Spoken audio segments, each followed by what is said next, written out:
சென்னை அடுத்த உத்தண்டியில் கிணற்று நீர் விநியோகம் கோரி போராட்டத்தில் ஈடுபட்ட 300க்கும் மேற்பட்ட பொதுமக்களை போலீசார் கைது செய்த நிலையில் இதுகுறித்து சோழிங்கநல்லூர் தொகுதி எம்எல்ஏ சரவணன் விளக்கம் அளித்துள்ளார். பிரச்சனையை முதல்வரின் கவனத்திற்கு கொண்டு சென்று அதிகாரிகளுடன் ஆலோசித்து விரைவில் கிணற்று நீர் விநியோகம் மீண்டும் தொடங்க நடவடிக்கை எடுக்கப்படும் என்றார். மேலும் சாலை மறியலுக்கு பதிலாக பேச்சுவார்த்தை மூலம் பிரச்சனைகளை தீர்க்கலாம் என்றும் சரவணன் தெரிவித்தார். திண்டுக்கல் மாவட்டம் வத்தலகுண்டு பகுதியில் அரசு பேருந்தில் திடீரென நெஞ்சுவலி ஏற்பட்டு மயங்கிய பெண்ணை மருத்துவமனைக்கு நேராக பேருந்தை ஓட்டி சென்று ஓட்டுநர் காப்பாற்றியிருக்கிறார். குமுளியிலிருந்து கோவை நோக்கி சென்ற அரசு பேருந்து வத்தலகுண்டை கடந்தபோது பெண் பயணிக்கு நெஞ்சுவலி ஏற்பட்டுள்ளது. உடனே பேருந்து ஓட்டுநர் தனியார் மருத்துவமனைக்கு பேருந்தை விரைவாக இயக்கிச் சென்றுள்ளார். அங்கு அந்த பெண்ணுக்கு உடனடியாக சிகிச்சை அளிக்கப்பட்டு உயிர் காப்பாற்றப்பட்டுள்ளது. ஓட்டுநரின் மனிதாபிமான செயலுக்கு பாராட்டுகள் குவிகின்றன.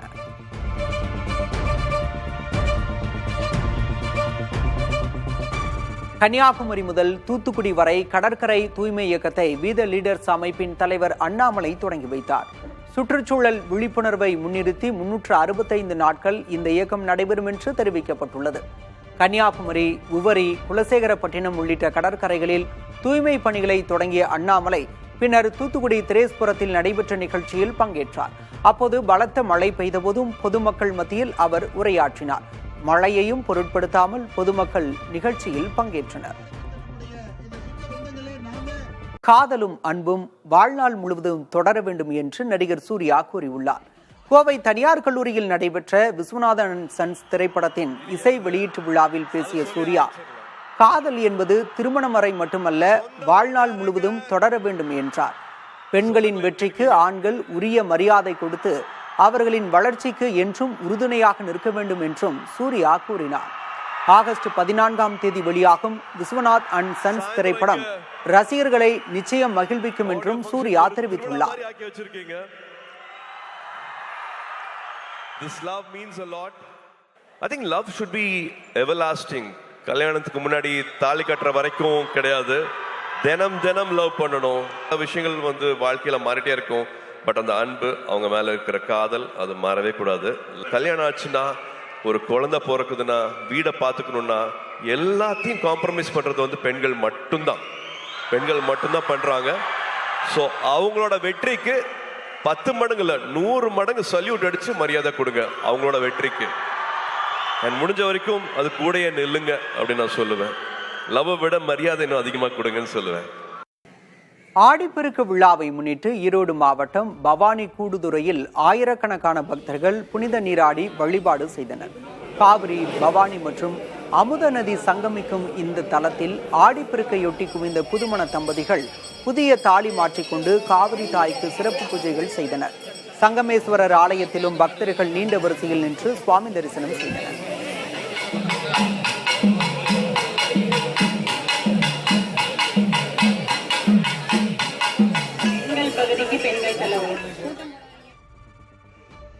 சேலம் மாவட்டம் பூலாம்பட்டி காவிரி கரையில் ஆடிப்பெருக்கையொட்டி அதிகாலை முதலே மக்கள் புனித நீராடி வழிபாடு செய்தனர். காவிரியில் போதிய நீர்வரத்து இல்லாததால் கரையோர பகுதிகள் பொலிவிழந்து காணப்பட்டாலும் கதவணை பகுதியில் தேங்கியுள்ள தண்ணீரில் மக்கள் குடும்பத்துடன் வந்து நீராடினர். அசம்பாவிதங்களை தவிர்க்கும் வகையில் தீயணைப்பு துறையினர் ரப்பர் படகுகளில் ரோந்து பணியில் ஈடுபட்டு தீவிர பாதுகாப்பு பணிகளை மேற்கொண்டனர்.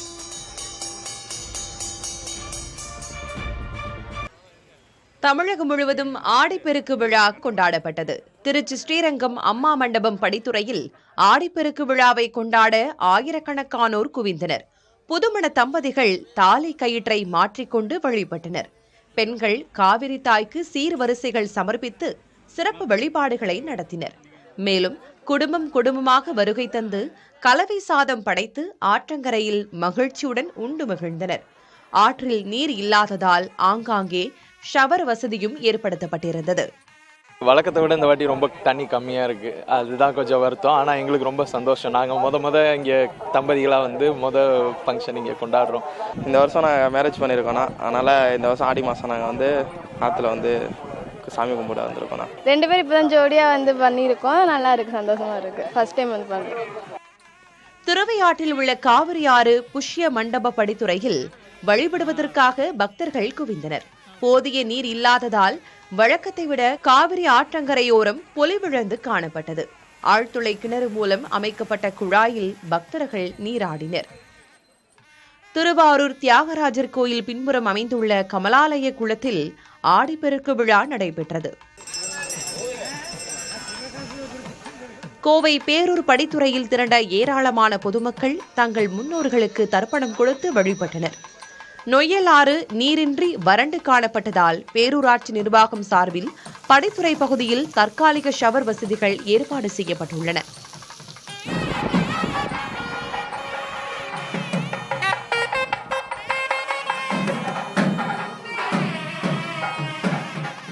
ஆடிப்பெருக்கை ஒட்டி கன்னியாகுமரி மாவட்டம் சுசீந்திரம் தானுமாலையின் சுவாமி கோயிலில் நிறை புத்தரிசி பூஜை நடைபெற்றது.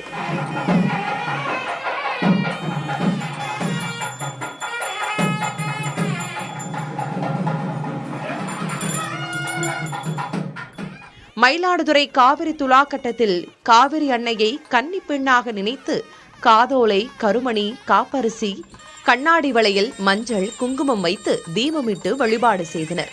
பின்னர் மஞ்சள் நூலினை கைகள் மற்றும் கழுத்தில் பெண்கள் கட்டிக் கொண்டனர்.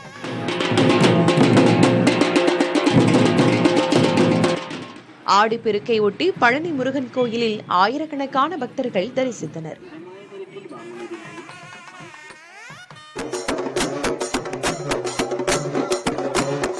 சேலம் மாமாங்கம் ஊத்துக்கிணறு பகுதியில் ஆடிப்பெருக்கு விழா வழக்கமான உற்சாகத்துடன் கொண்டாடப்பட்டது. இந்த பகுதியில் உள்ள ஊத்துக்கிணறு மூலம் தண்ணீர் உயரமாக பீச்சடிக்கப்படுவதால் அருவி போல வரும் நீரில் மக்கள் நீராடி மகிழ்ந்தனர். குலதெய்வ வழிபாட்டு பொருட்களை சுத்தம் செய்தும் ஆயிரக்கணக்கான பக்தர்கள் திரண்டு வந்து இந்த பாரம்பரிய ஆடிப்பெருக்கு விழாவை சிறப்பித்தனர்.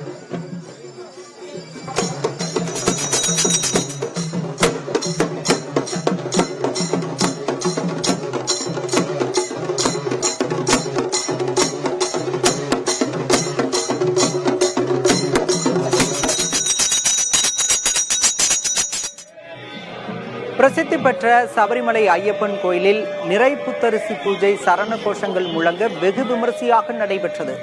செட்டிக்குளங்கரை பகுதியில் விளைந்த நெற்கதிர்கள் தலைச்சுமையாக கொண்டுவரப்பட்டு மூலவருக்கு படைக்கப்பட்டு பக்தர்களுக்கு பிரசாதமாக வழங்கப்பட்டன. இந்த சிறப்பு பூஜையில் திரளான பக்தர்கள் கலந்து கொண்டு சாமி தரிசனம் செய்தனர்.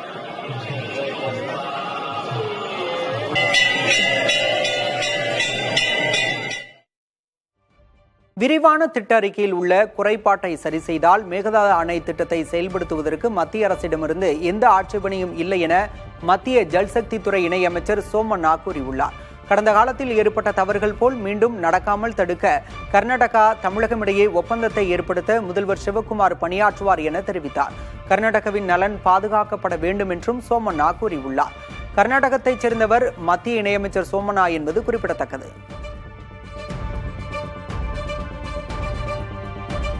மதுரையைச் சேர்ந்த சாலையோர உணவு கடை வியாபாரி சுப தேசியமணிக்கு பிரதமர் நரேந்திர மோடி பாராட்டு கடிதம் அனுப்பியிருக்கிறார். பிரதமரின் சாலையோர வியாபாரிகளுக்கான நிதியுதவி திட்டத்தின் மூலம் பெற்ற கடன்களை உரிய காலத்தில் திருப்பிச் செலுத்தி தனது தொழிலை வெற்றிகரமாக விரிவுபடுத்தி வரும் அவரது கடின உழைப்பு மற்றும் நேர்மையை பிரதமர் மோடி பாராட்டியுள்ளார். பிரதமரின் கடிதம் தனக்கு மிகுந்த மகிழ்ச்சியையும் பெருமிதத்தையும் அளித்துள்ளதாக தேசியமணி நெகிழ்ச்சியுடன் தெரிவித்துள்ளார். சுதந்திர போராட்ட வீரர் தீரன் சின்னமலையின் நினைவு நாளில் தமிழ்நாடு முதல்வர் விஜய் தனது எக்ஸ் தளத்தில் புகழ் வணக்கம் செலுத்தியிருக்கிறார். கிழக்கிந்திய கம்பெனியின் வரி வசூலையும் அந்நிய ஆதிக்கத்தையும் எதிர்த்ததோடு தாய்நாட்டின் விடுதலைக்காக தனது இன்னுயிரை தியாகம் செய்தவர் தீரன் சின்னமலை என நினைவு கூர்ந்துள்ளார். அவரது வீரம், தன்னம்பிக்கை, தேசப்பற்று மற்றும் தியாக உணர்வு காலம் கடந்தும் நம் தலைமுறைகளை ஊக்குவித்து வருவதாக குறிப்பிட்டுள்ளார். சுதந்திரத்திற்காக தன் உயிர் மூச்சை கொடையாக கொடுத்த மாவீரனின் புகழ் என்றென்றும் நிலைத்திருக்கும் என்றும் விஜய் தெரிவித்திருக்கிறார். அமைச்சர் கீர்த்தனா மீது வன்மத்துடன் திட்டமிட்டு பொய் பரப்புரை செய்யப்படுவதாக அமைச்சர் ராஜ்மோகன் தெரிவித்துள்ளார். சென்னை கிண்டியில் செய்தியாளர்களை சந்தித்த அவர், அமைச்சர் கீர்த்தனா சிறப்பாக செயல்படுவதாகவும் அவரை திட்டமிட்டு சிறுமைப்படுத்த முடியாது எனவும் கூறினார். திட்டமிட்டு மாண்புமிகு அமைச்சர் கீர்த்தனா அவர்களின் மீது வன்மத்தோடு பொய் பரப்புரை செய்யப்படுகிறது. ஒரு வலைதளத்தில் கூட சில தகவல்கள் வெளியாகி இருந்தது. அது முழுக்க முழுக்க தற்போது இருக்கக்கூடிய கள நிலவரத்தை உள்வாங்காமல் அதை வெளியிட்டிருந்தாங்க. உண்மை என்னன்னா, என் நினைவு சரியா இருக்கும்னா, முதல் 3 மாதங்களில் இதற்கு முன்பு ஆட்சியாளர்கள் பெரிதாக எந்த தொழில் முதலீட்டையுமே ஈர்க்கல. ஆனா மாண்புமிகு அமைச்சர் கீர்த்தனா அவர்களின் தலைமையில அந்த துறை முதல் 3 மாதங்களே மிகப்பெரிய முதலீடுகளை ஈர்த்திருக்கிறாங்க. பெண் ஒரு மாண்புமிகு அமைச்சர், ஒரு இளம் அமைச்சர், அவரினுடைய சாதனைகளை திட்டமிட்டு சிறுமைப்படுத்த முடியாது. அவர் சிறப்பாக செயல்பட்டுக் கொண்டிருக்கிறார். டெல்லி செல்ல முயன்ற தங்களை நாக்பூரில் தடுத்து நிறுத்தி மகாராஷ்டிர போலீசார் பயங்கரவாதிகளைப் போல நடத்தியதாக தமிழக விவசாயிகள் வேதனை தெரிவித்துள்ளனர். காவிரி நீர் மேகதாது அணை விவகாரங்கள் தொடர்பாக மத்திய நீர்வளத்துறை அமைச்சகத்தை முற்றுகையிடும் நோக்கில் காவிரி டெல்டா பாசறை இளைஞரணி கூட்டமைப்பைச் சேர்ந்த விவசாயிகள் ரயிலில் டெல்லி செல்ல முயன்றனர். அவர்களை மகாராஷ்டிர மாநிலம் நாக்பூர் ரயில் நிலையத்தில் அம்மாநில போலீசார் தடுத்து நிறுத்தினர். தங்களது வாழ்வாதாரத்திற்காக போராடச் சென்ற தமிழக விவசாயிகளுக்கு நாக்பூரில் நிகழ்ந்த அவலம் குறித்து புதிய தலைமுறையில் செய்தி வெளியானது. இதனை அறிந்த திமுக, பாமக உள்ளிட்ட பல்வேறு கட்சிகளைச் சேர்ந்த தலைவர்கள் கடும் கண்டனங்களை பதிவு செய்தனர். இதனையடுத்து தற்போது சென்னை திரும்பிய தமிழக விவசாயிகள் நாக்பூர் போலீசார் எங்களை இரவு முழுவதும் தூங்க முடியாத வகையில் கடும் கட்டுப்பாடுகளுடன் நடத்தியதாக குற்றஞ்சாட்டினர். மகாராஷ்டிரா மாநிலம் நாக்பூர் ஸ்டேஷன்ல கிட்டத்தட்ட நாக்பூர் போலீசார், மராட்டியா போலீசார் 100 பேரை கொண்ட குழு வந்து இறக்கி எங்களை ஸ்டேஷனுக்கு கொண்டு போய் கிட்டத்தட்ட 1.5 மணி நேரம் வச்சிருந்து திரும்ப வந்து தமிழ்நாடு எக்ஸ்பிரஸ் ட்ரெயின்ல வந்து கட்டாயப்படுத்தி, அது எந்த ஒரு வசதி இல்லாத ட்ரெயின். நாங்க என்ன சார், தமிழ்நாடு விவசாயிகள் வந்து போராட்டம் டெல்லிக்கு போனோம், நாங்க என்ன பாகிஸ்தான் தீவிரவாதிகளா? அந்த மாதிரி கட்டாயப்படுத்தி எங்களை வந்து ஒரு சாதாரண எந்த சக பயனும் தொடர்பு இல்லாம ஒரு தனி கேரேஜில் போட்டு அடைச்சு இரவு ஃபுல்லா நாங்க தூக்கம் இல்லாம கக்கு சோரத்தில் படுத்துக்கிட்டு வந்து இறங்கியிருக்கோம். இல்ல நாங்க பாகிஸ்தான் தீவிரவாதிகளா? நாக்பூர்ல இருந்து தற்போது தமிழ்நாடு வரை எங்களுக்கு அவ்வளவு ப்ரொடெக்ஷன். இது வந்து உண்மையாவே விவசாயிகளை வந்து ஒரு ஒடுக்குமுறை நிகழ்ச்சியாக மத்திய அரசு நடந்து கொண்டிருக்கு. மதுரையில் தொடர்ச்சியான இரவு நேர மின்தடையை கண்டித்து பொதுமக்கள் நள்ளிரவில் சாலை மறியலில் ஈடுபட்டனர். கூடல்புதூர் அருகே தினமணி நகர் உள்ளிட்ட பகுதிகளில் நீண்ட நேர மின்தடை ஏற்பட்டதாக கூறி பொதுமக்கள் மறியலில் ஈடுபட்டனர். தகவல் அறிந்து வந்த காவல்துறையினர் மற்றும் மின்வாரிய அதிகாரிகள் பேச்சுவார்த்தை நடத்தினர். பின்னர் புகார்களுக்கு உடனடி நடவடிக்கை எடுக்கப்படும், மின்தடைக்கான காரணங்கள் குறித்து தகவல் தெரிவிக்கப்படும் என மின்வாரிய செயற்பொறியாளர் எழுத்துப்பூர்வ உறுதிமொழி வழங்கியதை தொடர்ந்து பொதுமக்கள் போராட்டத்தை கைவிட்டனர்.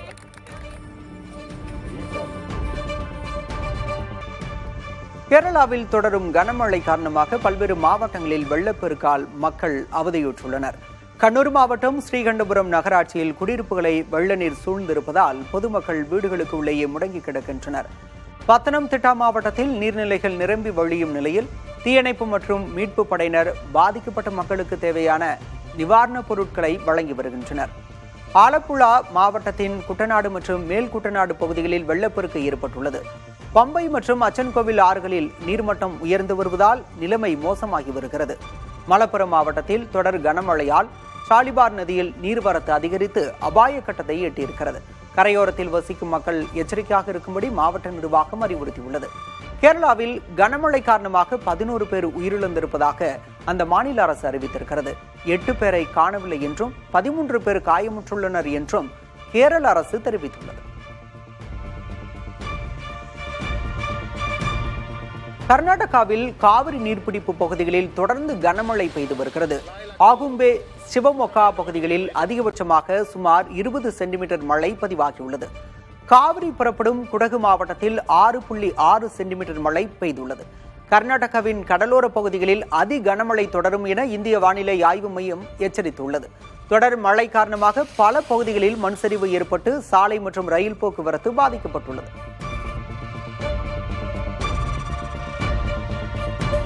கர்நாடக மாநிலம் தீர்த்தஹள்ளியில் கனமழையால் ஏற்பட்ட நிலச்சரிவில் வீடு ஒன்று மண்ணில் புதைந்தது. இதில் 4 வயது குழந்தை உட்பட ஒரே குடும்பத்தைச் சேர்ந்த 3 பேர் நிகழ்விடத்திலேயே பரிதாபமாக உயிரிழந்தனர். இடிபாடுகளில் இருந்து காயங்களுடன் மீட்கப்பட்ட ஒருவர் மருத்துவமனையில் சிகிச்சைக்காக அனுமதிக்கப்பட்டுள்ளார்.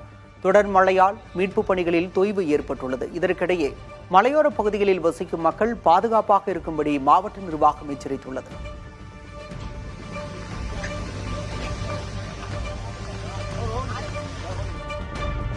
கோவையில் பில்லூர் அணைக்கான நீர்வரத்து குறைந்ததை அடுத்து அணையின் மதகுகள் மூடப்பட்டு நீர்மின் உற்பத்திக்காக மட்டும் நீர் திறக்கப்பட்டு வருகிறது. நீலகிரி மற்றும் கேரள மலைப்பகுதிகளில் மழை குறைந்ததால் நேற்று 8000 கனஅடியாக இருந்த நீர்வரத்து இன்று காலை வினாடிக்கு 3000 கனஅடியாக குறைந்திருக்கிறது. இதனால் முழு கொள்ளளவை எட்டியிருந்த அணையின் நீர்மட்டம் தற்போது 91 அடியாக குறைந்திருப்பதால் பவானி ஆற்றங்கரையோர மக்களுக்கு விடுக்கப்பட்ட வெள்ள அபாய எச்சரிக்கை விலக்கிக் கொள்ளப்பட்டுள்ளது.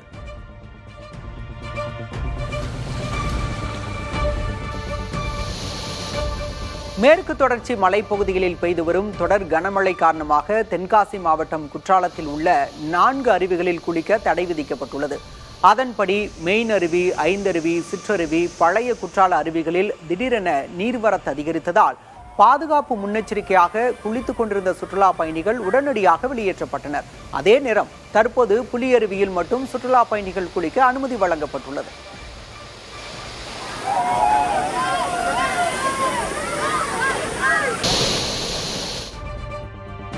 நாமக்கல் மாவட்டம் கொல்லிமலை பகுதிகளில் பரவலாக பனிமூட்டம் நிலவியது. இதனால் இருசக்கர வாகன ஓட்டிகள் இயற்கையை ரசித்தபடி பயணித்து மகிழ்கின்றனர்.